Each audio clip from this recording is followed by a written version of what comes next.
Hey everyone, Father Lane here. Welcome to another class in our pre-theology introduction to the Bible. And you can see today we are in the Eternal City, the city of Rome, as we begin the second half of our course. We're going to be talking today about the Roman Empire, which will be the setting for the entire New Testament. Today we're going to begin with just the basics. As you look at our agenda for today, we're going to begin with the Pax Romana. The Pax Romana is the whole world setting in which the New Testament events unfolded. Then we're going to talk about the Judaism of Jesus' time. What was the world, especially the religious world, in which Jesus lived? Then we're going to talk about how Roman infrastructure led to the spread of the gospel, and then we're going to conclude by talking about St. Paul, the most articulate defender of the early Christian faith. Let's jump first into the Pax Romana. As you can see as you look at your screen, we have a timeline. What you're looking at here are a number of the key events of Roman history that directly intersect with the New Testament. We talked in our last class about when Pompey invades Judea, which ends the Greek era and begins the Roman era. In reality, the line isn't quite so clear because the culture didn't change much initially. The main impact of that event is that the Hasmonean high priests are no longer political rulers. They no longer have the influence they once had. By 37 BC, when Herod the Great becomes a client king in Judea, he's actually from Idumea, the Negev, which is south of Judea, so his Jewish bona fides were always questioned. Anyhow, Herod the Great, when he takes over as client king for the Romans, he renovates the temple and asserts political authority in the region. All of this is happening after Julius Caesar had consolidated power and had turned the Roman Empire into a true empire. Herod the Great dies in 4 BC. Over time, Judea is converted into a province which is going to be governed by a Roman leader. So we have Pontius Pilate serves as the prefect of Judea between 26 and 36 AD. Later on, and outside of the Holy Land, Gallio is the proconsul of Achaia. This is important because it allows us to date Paul's ministry. You can see in Acts chapter 18, we're told that Paul is in Corinth on his second missionary journey when Gallio is proconsul of Achaia. That detail, confirmed independently by an inscription found at Delphi, allows us to date New Testament events with greater precision. Two other important dates. In AD 70, the temple is destroyed. That ends the Second Temple period of Judaism. That occurs during the First Jewish Revolt. And then later there'll be a second Jewish revolt in Judea in the early 2nd century. So let's talk a little bit about Judaism in Jesus' era. Ultimately, what led to that destruction of the temple in AD 70? And we look really at 4 main groups in this late Second Temple Judaism. That is, this era in which Jesus lived. We have Sadducees and Pharisees. These were the 2 most prominent groups in Jerusalem. The Sadducees were more aristocratic. They also were more theologically conservative. And when I say conservative, I don't so much mean it in a political sense. I mean theologically, they accepted fewer texts. The Sadducees accepted only the first 5 books of what we call today the Hebrew Bible, the Old Testament. They also didn't believe in the afterlife. They didn't believe in angels. They didn't believe in the resurrection of the body. They were more conservative in that respect. Whereas the Pharisees tended to believe in those things and accepted a broader canon of Scripture. We don't often think of the Pharisees as progressives based on the way that they're portrayed in the Gospels, but they are more progressive and less aristocratic than the Sadducees. St. Paul, according to Acts, identifies as a Pharisee. In any case, we also have 2 other groups. We have the Zealots. These are people who wanted to bear arms against the Roman Empire. They wanted to free Israel. They wanted Israel to return to the glory days of King David as narrated back in the book of Samuel.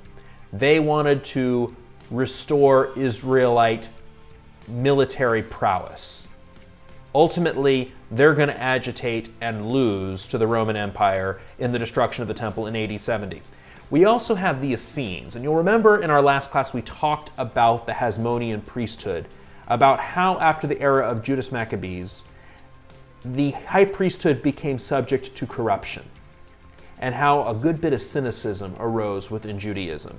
The Essenes were an offshoot of that cynicism. We associate the Essenes with the Qumran community where the Dead Sea Scrolls were founded. So the Essenes were apocalyptic in outlook and kind of separated from the rest of the Roman Jewish culture that we see presented in the New Testament era. Before we move into talking about St. Paul, we want to talk a little bit about two important aspects of Roman infrastructure that helped St. Paul preach the gospel. The first is the synagogue. The synagogue is a result of the diaspora. The diaspora is a word that means dispersion. After the exile, Jews lived in communities all across the Mediterranean world. So you had Jews who remained in Babylon. You had other Jews that were in northern Egypt, still other Jews in what's now Greece and even in Rome. They formed these communities in synagogues. Synagogue literally means to lead together. The synagogue presented a place for St. Paul to preach the gospel. We can see here in Acts 18:4, every Sabbath, Paul entered into discussions in the synagogue, attempting to convince both Jews and Greeks. We will see later on he was more successful with the latter group than the former. The other important piece of infrastructure was the Roman road. This system of roads, for example, you can see on this map, you can see a thin gray line that goes across the top of your screen in the northern part of what is now Greece. That is the Via Egnatia, the Egnatian Way. Paul followed that road as he was evangelizing Philippi, then Thessalonica, then Berea. So Paul used Roman roads in order to preach the gospel. And that brings us to a discussion on St. Paul the Apostle. Paul was a man of three cultures. He says that he is a Jew. He says that in Romans, it's also reported in Acts. He also writes in Greek and is a Roman citizen. And so Paul provides us real-time information on what's going on in the early church. In fact, the church teaches that the written Gospels underwent three stages of development. First, Jesus preached words and performed many deeds, which were handed on through oral preaching before ever being written by the four evangelists, Matthew, Mark, Luke, and John. Paul's letters are unique in that they give us a snapshot of that oral preaching. As we're going to see, the authorship of Paul's letters is a little more complicated than it sometimes is considered, but at least those letters that can be traced to the lifetime of St. Paul offer us real-time information on what it looked like when the gospel was first being preached and churches were first being founded.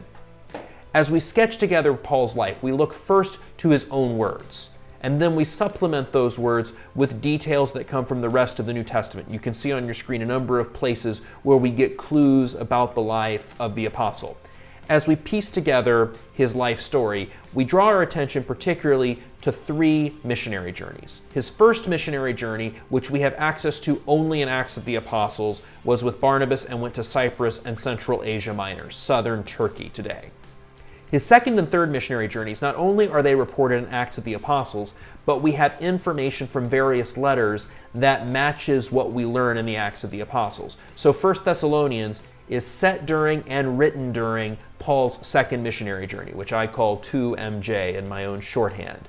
On his third missionary journey, Paul visits a number of churches that he had already founded and indeed writes several of his letters, including most likely all four of what we sometimes call the core four, or what the German scholars called the Hauptbriefe, the high letters, the most important letters, Galatians, 1st and 2nd Corinthians, and Romans. Incidentally, they're the four longest letters that Paul wrote, as well as possibly a few others. As you look on your screen, you can see the 13 letters attributed to Paul organized in little groups.